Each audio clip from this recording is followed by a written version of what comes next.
Bible says, many will come to me and say, Lord, Lord. And Jesus replies, I don't know you, depart from me. That's found in Matthew 7.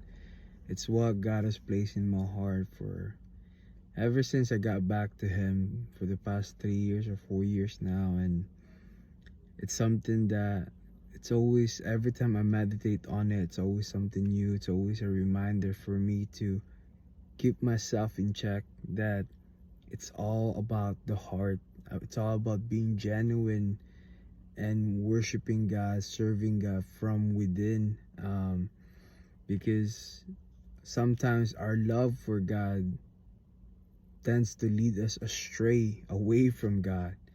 We tend to get occupied with the kingdom, the works for the kingdom, the church, the reaching out, the evangelism, which is all great and good.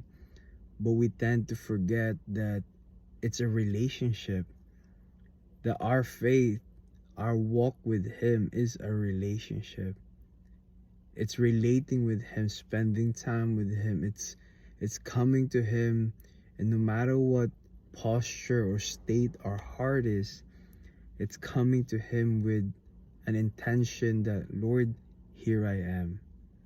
And even Jesus taught us that, in Matthew 6, where if you're gonna pray and fast, don't go out in public, or when you pray, don't go out in public and, as if people will say to you, wow, he's so holy, wow, he's so good.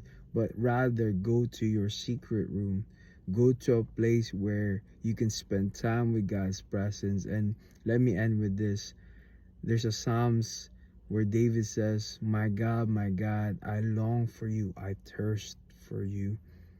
And I pray that let that be our heart's desire every day, that we long for His presence, we thirst for His presence, we take the bread of His word into our body and just live with it, soak with it, depend with it, and that we will come to a point where we just want God more.